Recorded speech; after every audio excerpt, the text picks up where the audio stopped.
warning to the gamers. So, these Chambers of Xeric changes were kind of pulled and talked about a month or so ago, and they are just now sort of finally coming to light. I imagine what with the league and everything happening, they've been a little bit busy. They didn't even have an update last week to talk about. I'll be honest, I read a little ahead. I know, I'm sorry class, I read a little ahead, I apologize. I couldn't help it though, it's been a while since we've done one of these, and I am really excited to talk about it. You know that because you can hear me rubbing my hands together like a little evil mastermind. Now I know I already hear a few of you saying, I hear a few of you in the back shouting at me, BaldMob, you don't even do Chambers of Xeric, you don't even do COX, you don't know nothing about COX. Okay, first of all, you're wrong. Second of all, mister, you know it's going to be a good start to an update page when they're already starting off with the little SpongeBob meme where they are acting like we are upset and in the wrong for asking for things that needed to be changed. These highly anticipated quality of life tweaks aim to improve the balance between different raid rooms and reducing the need to scout. Jagex doesn't really like the idea of us having these same exact raid layouts every week, so they're trying to strike a balance. They're trying to find a way to kind of combine what the player wants and also what Jagex wants. They don't currently have any plans to implement custom layouts. Our first change aims to give your tired legs a rest with the new reload option. As a raid leader, simply right-click the stairs in the lobby area, select reload, and you'll generate a fresh new layout. I'm not exactly sure why this is happening. It says note that anyone in the raid who isn't the leader will be booted when you do this. You can see there on the top left, you can kind of see the raid layout. So as he's reloading it, it changes where everything is, so it gives you a nice little overlook. Raid leaders will also notice a new UI option which allows you to scale up the difficulty of the raid by adding invisible players, so you can add extra players if you don't have friends. We can now do raids. No, I'm joking. I don't know how to do raids anyway. But you can now add friends, invisible ghosts like you're playing Mario Kart. So they've prepared energy pools throughout the raids as well to keep you topped up. Our next change means that most common food and potions will now appear for all account types when dropped within the raid. They're trying to make it to where the more, for lack of a better term, boring rooms are not quite so boring, and maybe you'll actually find some enjoyment in doing this raid instead of waiting for plants to grow. Are you joking me? Next up, they talk about the scavenger beast. What they're going to change is that when you murder them, they are now guaranteed to drop all of the following items instead of just a few supplies. So if you watch the little video down below here as well, you can kind of see that once he murders this guy, everything pops up around all over the floor. There's little mushrooms, planks. Scavs already have a chance to roll multiple secondary drops. This change just makes it more likely that you're able to actually get the ingredients you need. There's going to be more variety. What they called shortcuts were apparently slower than just actually running around and taking the shortcut, which is very interesting. So they're changing the animation now. So now they're actually going to be, I guess, more beneficial and actually be utilized. Finishing up here today, there is a lot of smaller changes to some bigger area bosses.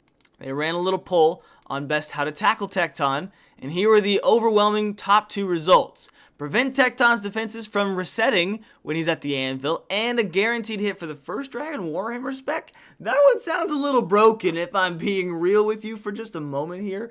A free Dragon Warhammer spec, I know it's needed. I know Tekton freaking sucks. I get it. Trust me, gamers, I get it.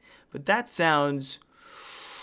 one's an intense one. I bet that was Mod Ash approved. That one right there sounds like a Mod Ash special. As of today, the first Dragon Warhammer special attack against Tekton is guaranteed to hit, and he's no longer able to regain his defense when he's using the anvil. Now, here's one thing I didn't actually know about. They say they still want to show the Elder Maul some love, so to keep an eye out for the tweaks that they're planning for a project rebalance. They're also removing the attack delay from hitting the jeweled crabs, and after hitting one, you'll be able to get it right on the very next tick. If you're good enough, if you're strong enough. Alright, everyone's worst nightmare up next, the Ice Spice Demon. What if we told you that we no longer had to deal with depositing your whole inventory and rearranging everything? When it comes to actually using your kindling, you'll notice that lighting the braziers now provides... Braziers? Brazzers. No, it's braziers. Now it provides 32 points, up from 24. Your grubby little hands are about to get grubbier than ever? What? Why did he say that? What did he say fuck me I'm for? just here, man. I'm just reading. Before today's update, if you entered the thieving room in 99 Thieving with a lockpick, your success rate to open the chest was actually below 70%. What are you doing, man? and you'd only have a 50% chance to receive grubs. First up they're changing is the success chance, which is improved for all players, and now better rewards on those who've leveled their thieving. You'll also be guaranteed a grub when opening a chest as long as there is a grub in there and not bats or poison gas. Now, all the extra grubs start to add up quick, but they've thankfully made them also a stackable up to 28. Here we go, Vespula. I gotta take a step back here. But now, to understand Vespula, they go through kind of their mechanics and some of the things that you have to work on. Every raider knows this, so I don't need to go into it too much, but you know, dude, you and me both know. We're both raiders. You're supposed to tackle this room by reducing Vespula's HP, then dealing damage to the portal before she gets airborne again.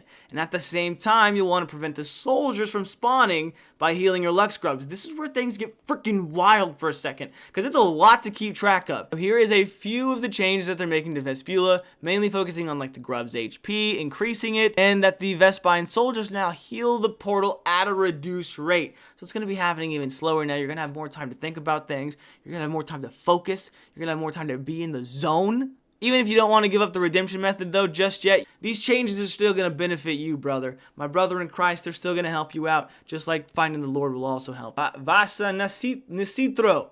Vasa, the big rock guy.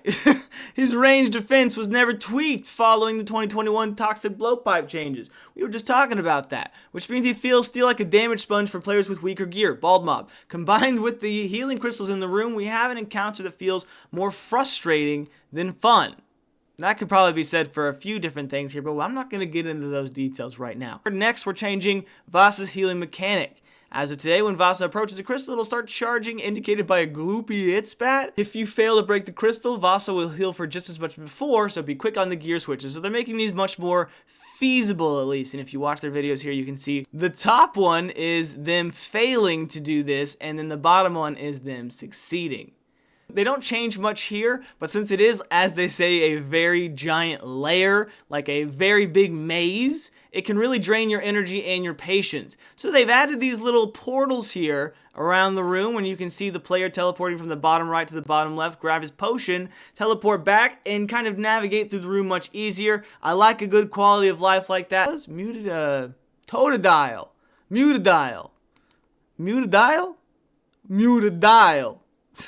They have a tendency to drain your remaining brews to 0, especially in challenge mode raids. Today they're presenting a bunch of tweaks to help make them more consistent, starting with, of course, Dimitri.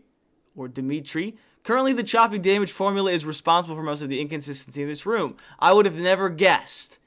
And while a little randomness is fun, it's much less fun when you're being chomped by Muttadiles the entire time. So now the damage formula works like so. And they even go on to say here that it feels a little wonky, and it's probably because it's not the intended way to do this room, but now they've adjusted things to where that both Muttadiles will start moving towards the trees when they're at 50% HP or below, up from their 40%.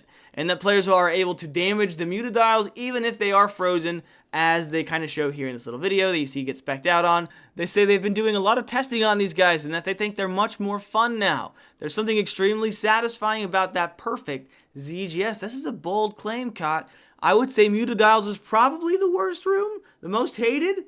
Is that so? Am I wrong there? Am I freaking crazy? And last but certainly not least, the great Olm, the great Daddy Olm. They say basically they've made not much change to him because why fix what's not broken? They've made his portal swap now spawn a portal within 10 tiles of players. His healing pool attack now has a cooldown of 10 whole attacks. And that's really all they've changed. So they've made a plethora of changes that were highly requested, of course, by you, the gamers, the raiders, the players, the heartbreakers. I'm very sorry for all of the weight on everything, everybody. This past week and a half has been a little jam-packed with things going on in life, things like the holidays, of course, spending time with family, and then I just kind of fell a little bit behind. I'm trying to get caught back up. I should have a Leagues video going up tomorrow, hopefully, and I would love to hear what you have to say as well. I'm not just here to talk, I'm here to hear you. I'll read all of your comments, good or bad. I read them all, so please leave me as many as you want.